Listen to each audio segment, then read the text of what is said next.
फिर आपको याद रखना है कि चोरी के अपराध में अपराधकर्ता को अन्यत्र उपस्थिति का सिद्धांत अगर साबित करता है तो एक महत्वपूर्ण बचाव माना जाता है। मतलब चोरी करते समय चोरी के घटना स्थल पर अपराधकर्ता की उपस्थित न होना चोरी के अपराध का एक महत्वपूर्ण बचाव है। दो बचाव, ये बचाव दो चलते हैं, सब जगह लागू होते हैं। फिर लिखा है 378 लिखा है कि चोरी का अपराध हमेशा जंगम संपत्ति के विरुद्ध होता है। चोरी का अपराध चल संपत्ति जंगम संपत्ति के विरुद्ध अपराध है। चोरी अचल संपत्ति पर लागू नहीं होता। अब लिखा है कि जो कोई किसी व्यक्ति के कब्जे में से, जो भी व्यक्ति हो किसी व्यक्ति के कब्जे में से उस व्यक्ति की सम्मति के बिना, पहला किसी संपत्ति पर किसी व्यक्ति का कब्जा होना चाहिए। अगर ऐसी संपत्ति है जिस पर किसी व्यक्ति का कब्जा नहीं है तो वह चोरी का अपराध नहीं होगा, वह चोरी का विषय वस्तु नहीं होगा। तो लिखा है जो कोई किसी व्यक्ति के कब्जे में से उस व्यक्ति की सम्मति के बिना, चोरी में सहमति का अभाव रहता है। अगर चोरी में सम्मति है तो चोरी का अपराध नहीं होगा। तो लिखा है जो कोई किसी व्यक्ति के कब्जे में से उस व्यक्ति की सहमति के बिना बेईमानीपूर्ण आशय से सहमति के बिना बेईमानीपूर्ण आशय से किसी जंगम संपत्ति को लेने का आशय रखते हुए उसको हटाता है तो वह व्यक्ति चोरी का अपराध करता है या कहा जाएगा। तो लिखा है जो कोई किसी व्यक्ति के कब्जे में से उस व्यक्ति की सम्मति के बिना कोई जंगम संपत्ति बेईमानीपूर्ण आशय रखते हुए और उसको हटाता है तो ये वह व्यक्ति चोरी का अपराध करता है या कहा जाएगा। अर्थात चोरी में 5 एलिमेंट का होना आवश्यक है। पहले, चुराई संपत्ति पर किसी व्यक्ति का कब्जा होना चाहिए। अगर ऐसी संपत्ति है जिस पर किसी व्यक्ति का कब्जा नहीं है, लबारी संपत्ति है, कब्जा विहीन संपत्ति है, तो वह संपत्ति चोरी का विषय नहीं हो सकती है। तो पहला, संपत्ति पर कब्जा होना चाहिए। दूसरा होना चाहिए कि जिसका कब्जा है, कब्जा वास्तविक भी कब्जा हो सकता है अवास्तविक भी कब्जा हो सकता है। कब्जा किसी रूप में हो, स्वामी के नाते कब्जा हो सकता है, बिना स्वामी के नाते कब्जा हो सकता है, लेकिन है किसी भी नाते से कब्जा होना चाहिए। अब लिखा है कि जिसका कब्जा है उसकी सहमति का अभाव होना चाहिए। अगर उसकी सहमति से आप ले रहे हो तो चोरी का अपराध नहीं होगा। तो पहला हो गया कब्जा, दूसरा हो गया सहमति का अभाव, तीसरा हो गया जंगम संपत्ति होना चाहिए, चौथा हो गया कि जो व्यक्ति ले रहा है उसको लेते समय बेईमानीपूर्ण आशय होना चाहिए। अर्थात जो आईपीसी की धारा 24 में लिखा है बेईमानी, कि जहां ऐसे कार्य को बेईमानी से किया गया कार्य कहा जाएगा जहां एक व्यक्ति का सदोष अभिलाभ और किसी अन्य व्यक्ति को सदोष हानि होता है। तो जहां पर एक व्यक्ति का लाभ हुआ और दूसरे व्यक्ति को हानि हुआ है वह कार्य माना जाएगा बेईमानी से किया गया कार्य। अर्थात एक व्यक्ति का सदोष अभिलाभ होना चाहिए और दूसरे व्यक्ति को सदोष हानि होना चाहिए, और वह व्यक्ति लेने के आशय से उसको हटा रहा है मतलब है अचल संपत्ति का जो अवस्था है। मतलब कब्जाधारी व्यक्ति ने अचल संपत्ति को जिस जगह पर भी रखा है उस जगह से थोड़ा भी मूवमेंट करते हैं, थोड़ा भी इधर उधर करते हैं, है थोड़ा समय स्थायी समय के लिए हटाते हैं, अस्थायी समय के लिए हटाते हैं, तो कुछ समय के लिए ही क्यों नहीं हटाते हैं तो वह चोरी का अपराध होगा। तो यह हो गया चोरी। तो लिखा है जो कोई किसी व्यक्ति के कब्जे में से उस व्यक्ति की सहमति के बिना कोई जंगम संपत्ति बेईमानीपूर्ण आशय रखते हुए वह लेने के आशय से हटाता है तो जो व्यक्ति ऐसा कार्य करता है वह व्यक्ति चोरी करता है यह कहा जाएगा, और करने वाला व्यक्ति चोर कहलाएगा। तो यह हो गया चोरी के लिए 5 एलिमेंट। चोरी हमेशा जंगम संपत्ति पर लागू होता है। अब लिखा है इसमें 5 स्पष्टीकरण लिखा है, इसमें 5 स्पष्टीकरण है। पहला लिखा है भूबद्ध कोई वस्तु है, तो आप भी जानते हो कि जो वस्तु भूबद्ध है, अगर कोई वस्तु भूबद्ध है तो वह चोरी का विषय नहीं होगा। जो वस्तु भूबद्ध है वह चोरी का विषय नहीं होगा। जो वस्तु भूबद्ध है वह चोरी का विषय नहीं होगा। लेकिन ज्यों ही भूबद्ध से अन्यथा हो जाता है तो वह चोरी का विषय हो सकता है, क्योंकि उसको हम एक स्थान से दूसरे स्थान तक हम उसको स्थानांतरित कर सकते हैं, उसको हटा सकते हैं। पहला स्पष्टीकरण लिखा है, जब तक कोई वस्तु भूबद्ध रहता है, भूमि से जकड़ा रहता है, लिखा है तब तक वह संपत्ति जंगम संपत्ति नहीं है। जब वह वस्तु जंगम संपत्ति नहीं है तो उसको हटाया नहीं जा सकता है। लिखा है जंगम संपत्ति न होने के कारण वह चोरी का विषय नहीं है।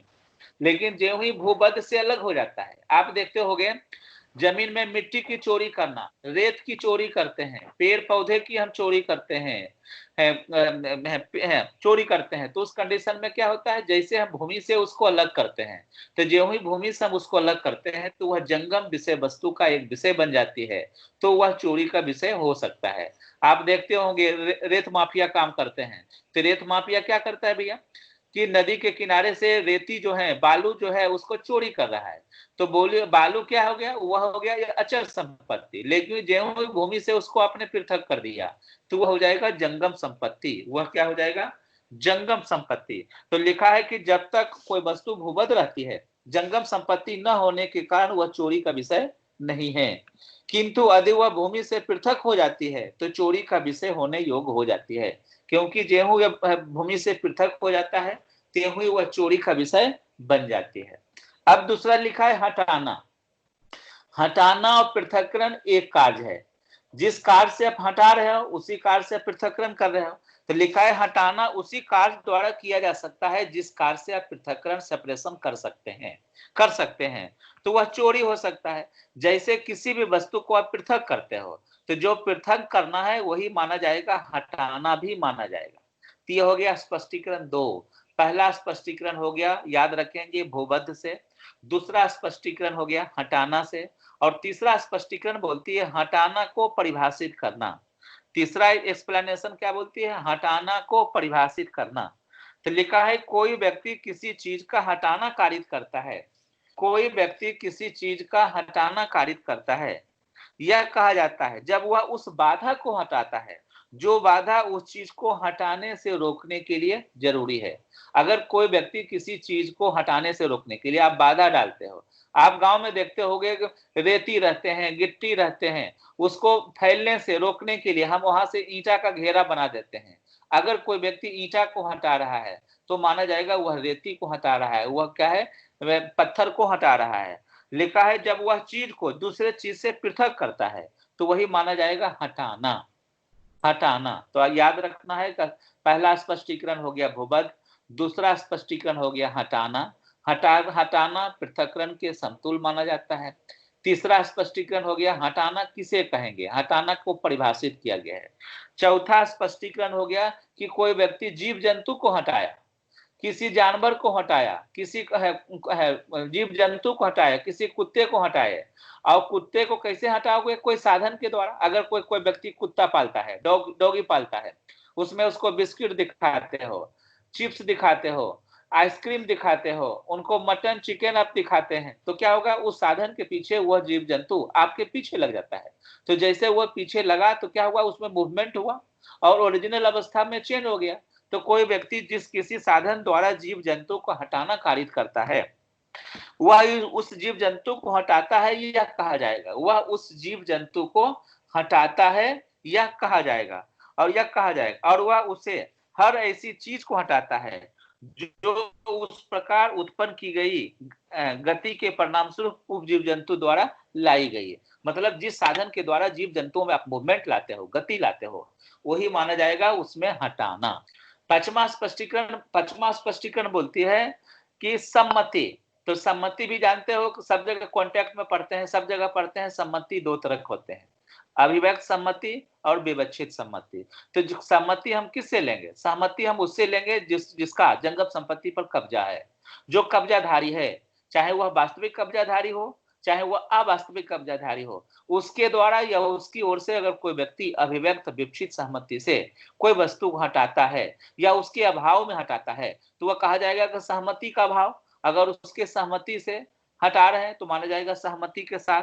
तो लिखा है परिभाषा में, सम्मति अभिव्यक्त या विवक्षित हो सकती है, सहमति प्रत्यक्ष भी हो सकती है, सहमति या प्रत्यक्ष भी हो सकती है और वह या तो कब्जा रखने वाले व्यक्ति के द्वारा, जंगम संपत्ति पर जिसका कब्जा है, चाहे स्वामित्व के नाते कब्जा है चाहे अस्वामित्व के नाते कब्जा है, जिसका भी कब्जा हो, वैध कब्जा हो चाहे अवैध कब्जा हो, जिसका भी संपत्ति पर कब्जा है उस व्यक्ति के सहमति के बिना वह संपत्ति को हटाते हो तो लिखा हुआ या तो कब्जा रखने वाले व्यक्ति द्वारा या किसी ऐसे व्यक्ति द्वारा जो उस प्रयोजन के लिए अभिव्यक्त और विकसित प्राधिकार रखता है, दी जा सकती है। मतलब सहमति हम उसी से लेंगे जो संपत्ति पर कब्जा रखता है, चाहे कब्जा उनका जायज हो चाहे कब्जा उनका नाजायज हो, चाहे ऐसी सहमति अभिव्यक्त हो चाहे ऐसी सहमति विवक्षित हो। तो ये सहमति को स्पष्टीकरण 5 में परिभाषित किया गया है।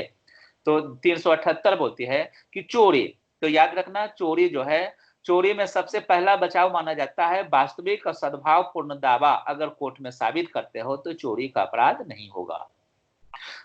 दूसरा बचाव माना जाता है कि चोरी के अपराध में अपराधकर्ता को एविडेंस की धारा 11 के अधीन अन्यत्र उपस्थिति का सिद्धांत आप साबित करते हो कि घटना स्थल पर अपराधकर्ता उपस्थित नहीं था, तो वह क्या माना जाएगा? चोरी का अपराध माना जाएगा।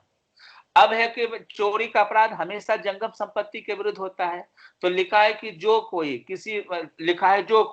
किसी व्यक्ति के कब्जे में से उस व्यक्ति की सहमति के बिना कोई जंगम संपत्ति बेईमानी पूर्ण आशय से, जो धारा 24 में बताया गया, आशय से ले लेने के आशय से हटाता है, तो जो व्यक्ति ऐसा कार्य करता है वह चोरी करता है और जिसके द्वारा ऐसा कार्य किया गया है वह चोर कहलाता है।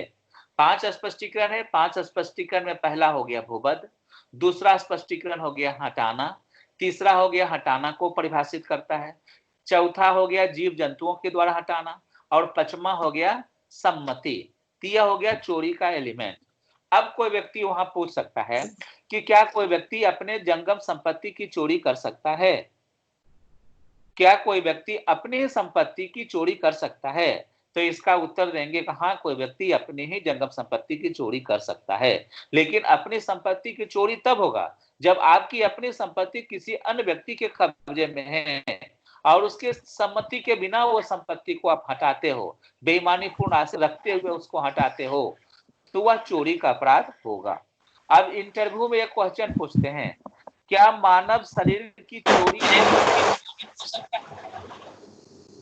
इंटरव्यू क्वेश्चन आता है कि क्या मानव शरीर की चोरी हो सकता है? क्या आपको बताना है?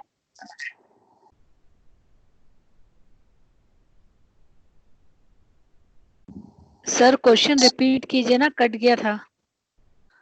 क्वेश्चन है कि क्या मानव शरीर चाहे जीवित हो या मृत हो उसकी चोरी हो सकता है? क्या मनुष्य का चाहे मनुष्य जीवित हो या मृत हो गया है तो क्या उसकी चोरी हो सकता है? हाँ सर 297 297 में कहाँ लिखा है चोरी? आप बताएं। सर अपहरण या व्यापार, हम अपहरण व्यपहरण कहाँ बोले हैं? हम बोले हैं क्या इंटरव्यू में पूछा गया है क्या मानव शरीर चाहे मानव शरीर जीवित हो या मृत हो क्या वह चोरी का विषय 378 बन सकती है? सूची, आप सूची बोल रहे हो? हेलो सर, अगर हॉस्पिटल में जाए और वहाँ पे पेट दर्द हो रहा है करके ऑपरेशन करके उसकी किडनी निकाल ले उसके बिना सहमति से, वो तो अंग की चोरी हो गया ना। हम बोला क्या मानव क्या आपकी चोरी हो, भावना बोल रही हो, तो क्या आपकी चोरी हो सकता है?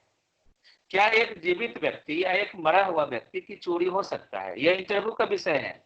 आप हम सर मैं आंसर दूं? हाँ बोले। सर मानव शरीर चाहे जीवित हो या मृत जंगम संपत्ति नहीं है, परंतु अगर किसी अजायब घर में या वैज्ञानिक संस्थान में अगर उसका शव को सुरक्षित रखा है कोई पुरातत्व विभाग ने और वहां से हम चोरी करते उस समय वो जंगम संपत्ति हो जाएगा, तो चोरी का विषय हो सकता है सर। हाँ, वो 100% सही है। याद रखना कि मानव शरीर चाहे जीवित हो या मृत हो वह जंगम संपत्ति नहीं है। आपको लगता है कि भैया हम मूवमेंट करते हैं, एक जगह से दूसरे जगह जाते हैं, लेकिन भले हम मूवमेंट करते हैं एक जगह से दूसरे जगह जाते हैं, लेकिन हम जंगम संपत्ति नहीं है।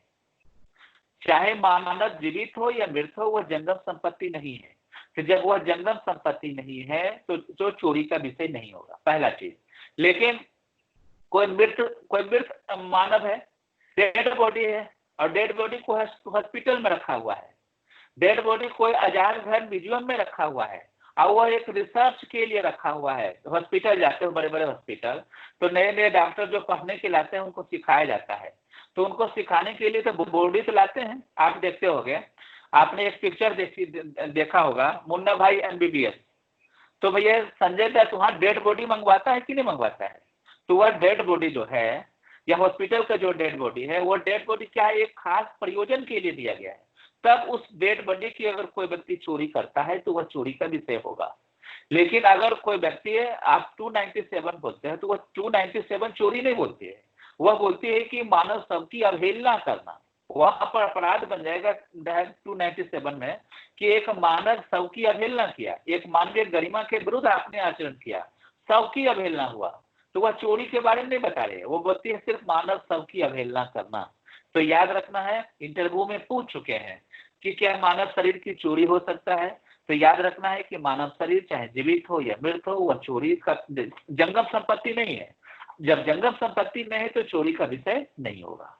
लेकिन वह है, चोरी का विषय तब हो जाएगा जब एक खास प्रयोजन के लिए, खास उद्देश्य के लिए, खास मकसद के लिए कहीं हॉस्पिटल में, कहीं अजायब घर में रखा गया है और वहां से कोई व्यक्ति डेड बॉडी की चोरी कर रहा है, तो वह हो जाएगा चोरी, वह हो जाएगा चोरी हो जाएगा। अच्छा, आप मैं एग्जांपल दे रहा हूं कि बिजली की चोरी हो सकता है। हेलो, बिजली की चोरी हो सकता है।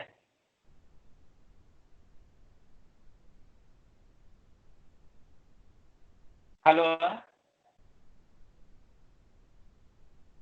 नहीं सर। अच्छा, बिजली क्यों नहीं हो सकता है? सर क्योंकि आईपीसी में वो जंगम संपत्ति नहीं माना है ना, इसलिए बेईमानीपूर्ण आशय से इसका चोरी का अपराध नहीं बनता है। विद्युत की चोरी का सर अगर वो तार काटते, हाँ, उस स्थिति में जाएगा सर। तो देखो याद रखना, हम बता रहे हैं 1910 से पहले आईपीसी बना कब? 1860 में। तो 1910 से पहले बिजली को भी जंगम संपत्ति माना गया। 1910 से पहले बिजली भी एक जंगम संपत्ति थी, और जंगम संपत्ति होने के कारण वह भी चोरी का विषय होता था। लेकिन अब चोरी के लिए अलग से इलेक्ट्रिसिटी एक्ट बन गया है। तो अब उस कंडीशन में उसमें व्यवस्था कर दिया गया है कि बिजली आईपीसी के अधीन जंगम संपत्ति नहीं है, लेकिन बिजली जो है इलेक्ट्रिसिटी एक्ट के अधीन जंगम संपत्ति है। तो वहां पर अगर कोई व्यक्ति बिजली की चोरी करता है, तो वहां पर अब जो पढ़ते हो इलेक्ट्रिसिटी एक्ट की धारा 135, 36 जो पढ़ते हैं, तो वहां के अधीन वह अपराध है। लेकिन आईपीसी के नजरिए से 1910 के बाद आप बिजली जो है जंगम संपत्ति नहीं है। तो बिजली की चोरी के अधीन आईपीसी की धारा 378, 379 यह चोरी का अपराध नहीं बनेगा। आप याद रखते होगा, आप बॉम्बे गए होंगे, तो बॉम्बे में क्या रहता है, गैस कनेक्शन रहते हैं। तो गैस कनेक्शन के लिए अभी हम आप क्या करते हैं, सिलेंडर लगाते हैं, और वहां पर क्या गैस कनेक्शन जैसे बिजली बिल चलते हैं वैसे गैस का कनेक्शन भी चलते हैं, मीटर रीडिंग चलता है। तो क्या उसकी चोरी हो सकता है? हाँ सर, उसकी चोरी हो सकती है सर। हाँ, याद रखना है उसकी चोरी हो सकता है। जैसे पानी की चोरी करना, हम नगर निगम से पानी लेते हैं तो नगर निगम हमको बिल देता है। उसी तरह से गैस का कनेक्शन अगर लिए हुए हैं, पाइप से गैस का सप्लाई हो रहा है और वहां पर गैस की आप चोरी कर रहे हो, तो वह आईपीसी की धारा 378 के अधीन चोरी है, पानी की चोरी है। क्योंकि आपने उसका सप्लाई एक माध्यम से किया जा रहा है, एक माध्यम से किया जा रहा है, तो उस परिस्थिति में वह एक जंगम संपत्ति है। और जंगम संपत्ति का जब हो गया तो 378 के अधीन वह चोरी का विषय है। तो जब चोरी का विषय हुआ तो आईपीसी की धारा 378 के अधीन एक अपराध बनेगा, अपराध बनेगा। इस पर एक केस याद रखना, के.एन. मेहरा बनाम राजस्थान राज्य, पिछला साल के सीजे के मेंस में आया था। के.एन. मेहरा बनाम राजस्थान राज्य, AIR 1957, के.एन. मेहरा बनाम राजस्थान राज्य, जिसमें क्या हो गया था कि हवाई जहाज को राजस्थान जयपुर का केस था कि हवाई जहाज को, जो हवाई जहाज कहाँ रहते हैं, एयरपोर्ट में रहते हैं, एयरबेस पर रहते हैं, तो वहां पर कोई व्यक्ति उनके अथॉरिटी के सहमति के बिना कुछ समय के लिए अपने इच्छा से हवाई जहाज को उड़ा ले गया, और सुबह उड़ा ले गया और शाम को फिर वापस उसी जगह पर खड़ा कर दिया। तो लिखा है कि चोरी के अपराध में हटाना स्थायी काल के लिए भी हो सकता है और हटाना अस्थायी काल के लिए भी हो सकता है। तो वह भी एक अपराध क्या माना जाएगा, चोरी माना जाएगा। कि मान ले आपके घर में कोई संपत्ति है और कोई जंगम संपत्ति जब आपके घर में है तो कब्जा आपका है, तो आपके सहमति के बिना बेईमानी पूर्ण आशय लेने रखते हुए अगर वो जंगम संपत्ति को हटाता है और उसको लगता है कि 2 घंटे के बाद हम पुनः आपके पास में रख दूंगा, तो भी वह चोरी का अपराध होगा। चौथा कहने का मतलब है कि चोरी का अपराध चाहे स्थायी समय के लिए किया गया हो चाहे अस्थायी समय के लिए किया गया हो, वह चोरी का अपराध की श्रेणी में आता है। फिर आपको याद रखना है कि कहीं बड़े बड़े शहर जाते हैं, दिल्ली जाते हैं, वहां भी दूध के लिए जगह जगह बूथ बना हुआ है, आप सिक्का डालिए और दूध लीजिए। तो उस परिस्थिति में कोई व्यक्ति खोटा सिक्का डालता है और खोटा सिक्का डाल करके दूध ले लिया है, तो वह भी एक चोरी का अपराध होगा। इतना चीज आपको याद रखना है। और इसमें करीब करीब 16 दृष्टांत हैं, इसमें 16 दृष्टांत हैं। तो 16 दृष्टांत एक बार सरसरी निगाह से एक बार देख लें। और सबसे लास्ट दृष्टांत परीक्षा में खूब पूछते हैं, सबसे लास्ट दृष्टांत जो है वह राजस्थान के सीजे में भी खूब आता है। तो 378 का परिभाषा दृष्टांत सरसरी निगाह से तेजी से एक बार डाल लें, तब आ जाएंगे 379।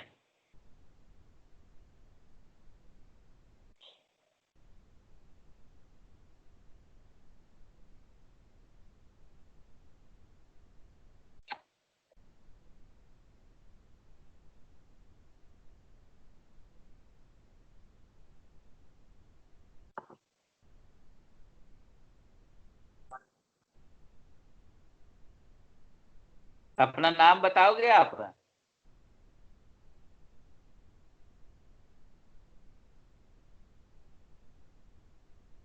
आपका नाम ऋचा है कि सूची है?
आगे बढ़ जाऊं? आवाज आ रही है सर? जी हाँ, सर। हाँ। सर मेरा ये प्रश्न था कि सर जैसे नहर से पानी बहता है तो जब वो बह रहा है तब वो चोरी का विषय नहीं माना गया है, लेकिन अगर हम उस नहर से कोई एक दूसरा रास्ता निकालते और अपने खेत में पानी पहुंचाते तो वो चोरी का विषय है, ऐसा क्यों सर? अब पहले सिंपल चीज देखो कि कब्जा, चोरी के लिए कब्जा होना चाहिए। आप सिंपल चीज है, आप गंगा नदी से पानी ले रहे हैं तो चोरी का विषय होगा, कारण वह प्राकृतिक चीज है, उस पर किसी व्यक्ति का कब्जा नहीं है। अगर कब्जा है तो सबका कब्जा माना जाएगा, तो वह चोरी का विषय नहीं होगा। लेकिन अगर कोई नदी है, कोई तालाब है, कोई झरना है, कोई कनाल है कि किसी व्यक्ति विशेष का है, तो चोरी का विषय होगा, तो वह चोरी का विषय होगा। नहीं सर, व्यक्ति विशेष की बात नहीं कर रही सर मैं। अभी सर ये बिलावली तालाब है, इसमें से अगर वहां से हम 2-4 बाल्टी पानी ले लेते हैं तो वो चोरी का विषय नहीं है, लेकिन वहां से अगर मैं एक नाली खोदकर अपने खेत में पानी लेकर आती हूँ तो वो चोरी का विषय है, ऐसा क्यों? तो बता रहा हूँ कि सिंपल चीज है कि उस समय टेंडर जारी कर देती है सरकार। वो सरकार जो है उसमें टेंडर जारी कर दिया, आप नदी के किनारे से बालू ले लेते हो थोड़ा सा तो कोई दिक्कत नहीं है, लेकिन जब वो टेंडर सरकार जारी कर दिया तो उसका एक व्यक्ति विशेष का कब्जा हो गया, तब तो चोरी का अपराध हो जाएगा ना। जी सर। हाँ, तो भैया वो तब उस कंडीशन में होता है। ऐसे प्राकृतिक कोई भी चीज है तो वह चोरी का विषय नहीं है, क्योंकि कब्जा नहीं है। लेकिन आप एमपी राशि पढ़ते हो क्या है कि हर एक संपत्ति का मालिक भूमि स्वामी है, यह सरकार होती है। अगर कोई संपत्ति है जिसका मालिक आप और हम नहीं है तो वह संपत्ति माने जाएगा सरकार की। तो सरकार उसके लिए क्या करती है, टेंडर जारी कर देती है, तो उसके बाद वह चोरी का विषय हो जाए। जी सर, थैंक यू सर। अब आ जाए 379। 379 लिखा है चोरी के लिए दंड। 379 लिखा है चोरी के लिए दंड। तो लिखा है जो कोई चोरी करेगा वह दोनों में से किसी भांति कारावास से जिसकी अवधि 3 वर्ष तक हो सकेगी, जुर्माने से या दोनों से दंडित किया जाएगा। तो लिखा है जो कोई चोरी करेगा 3 साल की सजा है, सिंपल। अब आ जाए 380। लिखा है निवास गृह आदि में चोरी करना, किसी घर में चोरी किए कोई निर्माण तंबू जलियान में चोरी किए, जो निर्माण तंबू जलियान मानव आवास के रूप में और संपत्ति के अभिरक्षा के रूप में उसका इस्तेमाल किया जाता है, तो वहां पर अगर चोरी जो भी व्यक्ति करेगा तो वहां पर 379 धारा न लगा करके हम 380 धारा लगाएंगे, जिसमें लिखा है जिसकी अवधि 7 वर्ष तक हो सकेगी, दंडित किया जाएगा और जुर्माने से भी वह दंडनीय होगा। तो निवास गृह आदि में चोरी करना, तो धारा 380।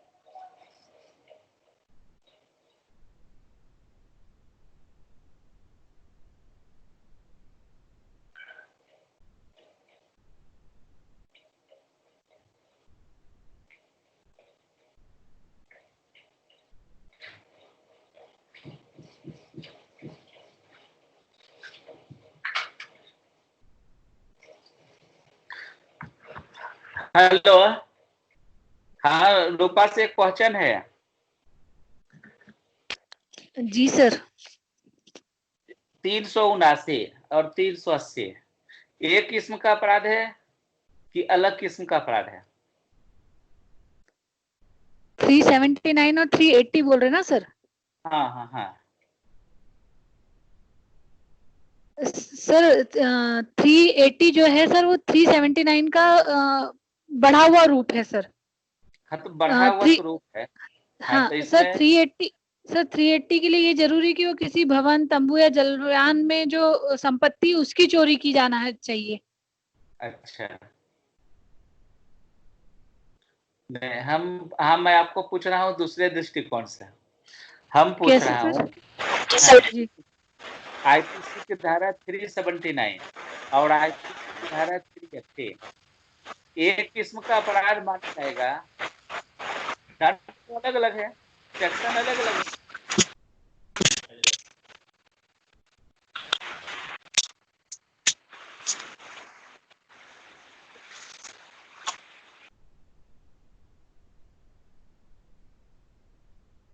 है मतलब दंड सेक्शन अलग अलग है, दंड अलग अलग अलग है। तो सीआरपीसी के नजरिए से यह एक किस्म का अपराध माना जाएगा कि भिन्न किस्म का अपराध माना जाएगा? इसका विचारण हम एक साथ करेंगे कि अलग अलग करेंगे?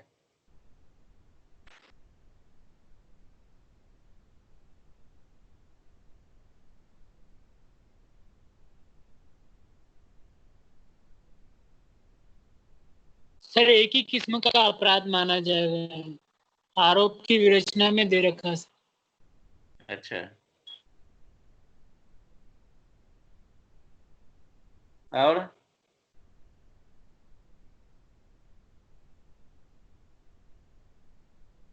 रूपा, आवाज मिल रही है? सर हाँ सीआरपीसी 219 का अपवाद है कि हाँ, बस 379 और 380 एक ही प्रकार का ऑफेंस है। बस यही तो हम जानना चाह रहे हैं कि सीआरपीसी एक किस्म का अपराध किसको कहेंगे।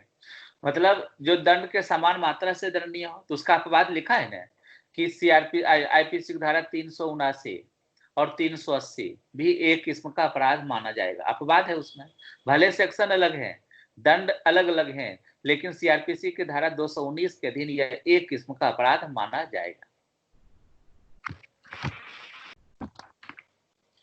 अब आ जाए 381। अब आ जाए 381। लिखा है लिपिक या सेवक द्वारा स्वामी के कब्जे में की संपत्ति की चोरी करना। मतलब कोई व्यक्ति किसी के यहाँ नौकरी कर रहा है, लिपिक के रूप में, सेवक के रूप में नौकरी कर रहा है, नियोजित है, और उस कंडीशन में रहते हुए व्यक्ति कोई चोरी कर रहा है, तो ऑटोमेटिक है उसको चोरी करने का अवसर ज्यादा मिलता है। तो जब वह चोरी करने का अवसर उनको ज्यादा मिलेगा, तो वो अगर वो कोई व्यक्ति ऐसा कार्य करता है तो उन पर सजा भी ज्यादा मिलेगा। तो लिखा है जो कोई लिपिक या सेवक होते हुए, जो कोई लिपिक या सेवक होते हुए या लिपिक और सेवक की हैसियत में नियोजित होते अपने मालिक या नियोक्ता के कब्जे की किसी संपत्ति की चोरी करेगा, अपने मालिक या नियोक्ता के किसी कब्जे की संपत्ति की चोरी करेगा, तो वह दोनों में से किसी भांति कारावास से जिसकी अवधि 7 वर्ष तक हो सकेगी दंडित किया जाएगा, और जुर्माने से भी वह दंडनीय होगा। तो ये हो गया 381, लिपिक और सेवक की चोरी। तो 381 ने तो यहाँ पर सजा कितने दिया है? 7 साल, याद रखना है। अब 382, चोरी करने के लिए मृत्यु, उपहति, अवरोध कारित करने की तैयारी के पश्चात चोरी करना।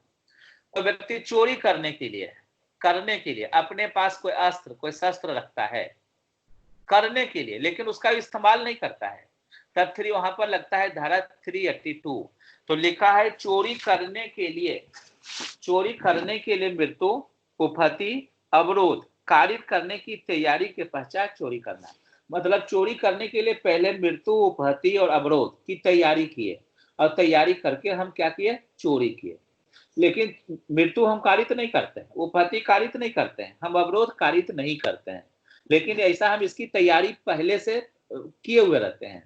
तो लिखा है कि जो कोई चोरी करने के लिए या चोरी करने के पश्चात निकल भागने के लिए, जो कोई चोरी करने के लिए या चोरी करने के पश्चात निकल भागने के लिए, या चोरी द्वारा ली गई संपत्ति को रखने के लिए, चोरी द्वारा ली गई संपत्ति को रखने के लिए किसी व्यक्ति की मृत्यु या उपहति, इसका अवरोध कारित करने की, या मृत्यु, उपहति, अवरोध का भय कारित करने की तैयारी करके चोरी करेगा, वह कठिन कारावास से जिसकी अवधि 10 वर्ष तक हो सकती है दंडित किया जाएगा, और जुर्माने से भी दंडनीय होगा।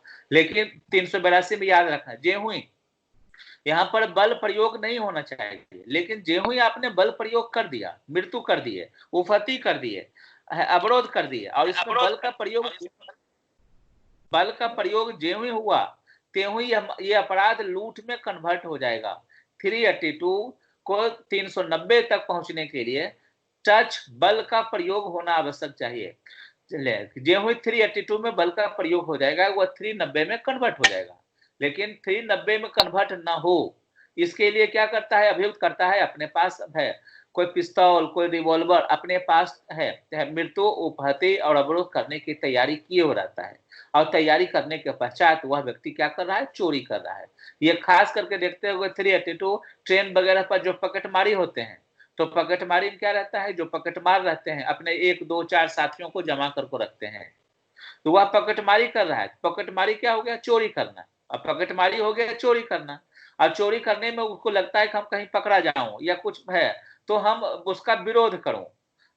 तो विरोध करने के लिए जो अपना सहयोगी रखता है, तो उस कंडीशन में क्या हो जाएगा? वह 382 के अधीन एक अपराध करता है, यह कहा जाएगा। मतलब 382 में किसी भी कंडीशन में बल प्रयोग नहीं होना चाहिए। अब तैयारी जो भी कर ले सब सही है, लेकिन बल प्रयोग नहीं होना चाहिए। जो ही बल प्रयोग आपने कर दिया, त्यों ही वह अपराध लूट में कन्वर्ट हो जाएगा। तो इसमें 2 दृष्टांत हैं, दोनों दृष्टांत बहुत इंपॉर्टेंट है, पढ़ जाए जरा सा एक बार।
हेलो, यह दृष्टांत आ रहा है समझ में?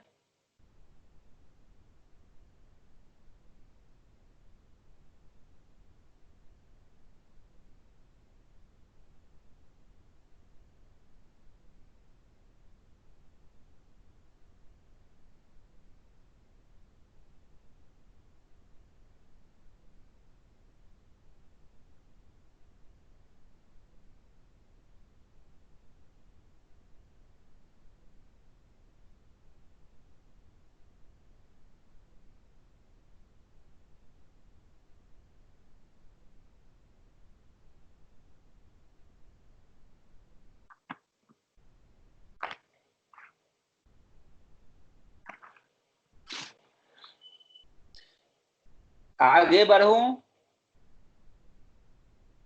जी सर। हाँ, अब आ जाए एक्सटॉर्शन, उद्यापन। उद्यापन तो 378 से लेकर 382 तक हो गया चोरी। अब ये हो गया एक्सटॉर्शन, उद्यापन। तो पहले याद रखना है कि संपत्ति के विरुद्ध दूसरा अपराध माना जाता है उद्यापन। पहला अपराध माना जाता है चोरी और दूसरा अपराध माना जाता है एक्सटॉर्शन।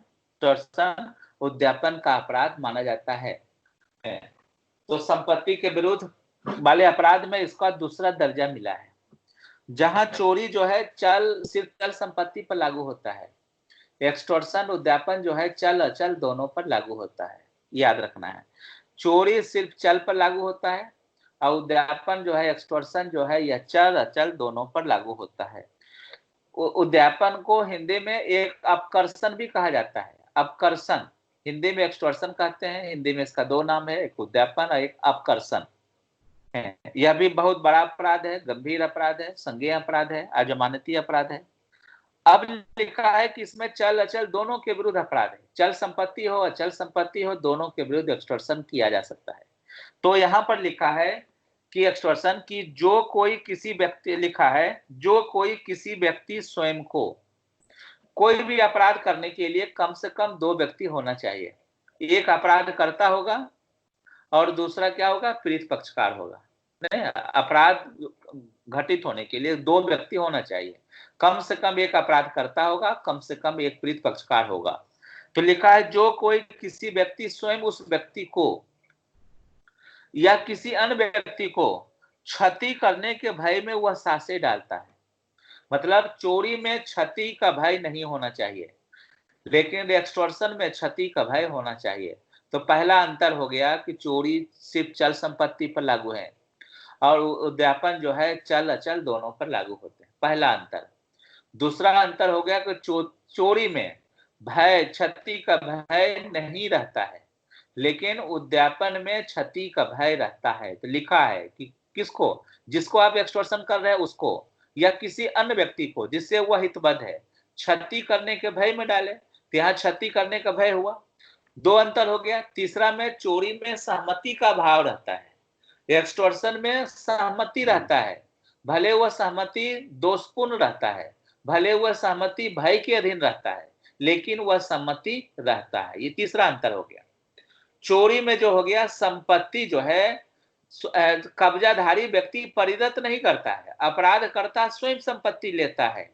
लेकिन एक्सटॉर्शन में संपत्ति का कब्जाधारी व्यक्ति वो संपत्ति को परिदत्त करता है। परिदत्त करना आवश्यक है। अगर वह परिदत्त नहीं किया है तो वह एक्सटॉर्शन का अपराध नहीं होगा। एकदम दिमाग में बैठा लेंगे कि चोरी में संपत्ति का परिदान नहीं होता है, लेकिन एक्सटॉर्शन में संपत्ति का परिदान होना आवश्यक है। और परिदान उस व्यक्ति के द्वारा होना चाहिए जिस व्यक्ति को आप एक्सटॉर्शन कर रहे हो, जिस व्यक्ति को आप क्षति के भय में डाल रहे हो।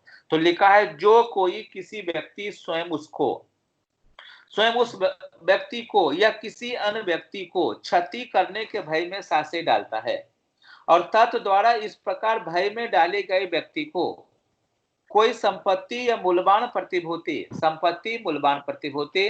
हस्ताक्षरित मुद्रांकित कोई चीज जिसे मूल्यवान प्रतिभूति में संपरिवर्तित किया जा सके, किसी व्यक्ति को परिदत्त करने के लिए बेईमानी से उत्प्रेरित करता है, वह उद्यापन करता है, यह कहा जाएगा। अब मैं आपसे एक प्रश्न पूछता हूं, उद्यापन वाले अपराध में जो उद्यापन कर रहा है संपत्ति का परिधान उसको होना चाहिए कि किसी अन्य व्यक्ति को होना चाहिए, या किसी को भी हो सकता है? Hello hello hello.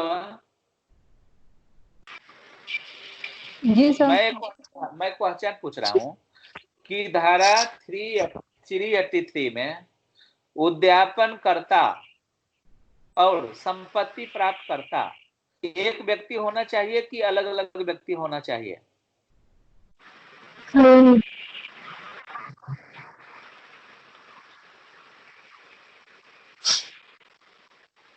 सर मेरी आवाज आ रही है? हाँ आ रही है ना। हाँ सर इसमें दोनों हो सकता है ना सर, जो उद्यापन कर रहा है वो चाहे तो अपने साथ में, अगर उसके कोई साथ में है तो वो भी उसको भी संपत्ति परिदत्त करने बोल सकता है। दोनों व्यक्ति शामिल होंगे इसमें, और जिसको अच्छा, संपत्ति परिदत्त की जा रही है वो भी उद्यापन का अपराधी होगा सर। अच्छा, तो इसको आप किस आधार पर कह रहे हैं? अपना कॉमन सेंस के आधार पर की परिभाषा के आधार पर? सर परिभाषा के आधार पर सर। हाँ हेलो। जी सर।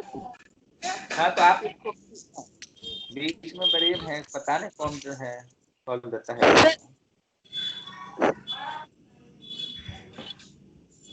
हाँ बोले बोले। सर ये आपने बताया भी था और परिभाषा में भी है सर। हाँ तो आप अपना उत्तर की पुष्टि कैसे करेंगे? सर इस परिभाषा में लिखी है ना सर। क्या लिखी है? इसमें सर आखिरी लाइन लिखा है कि किसी व्यक्ति को परिदत्त करने के लिए। हाँ यही याद रखना है। हाँ बस यही इसका उत्तर है कि उद्यापन वाले अपराध में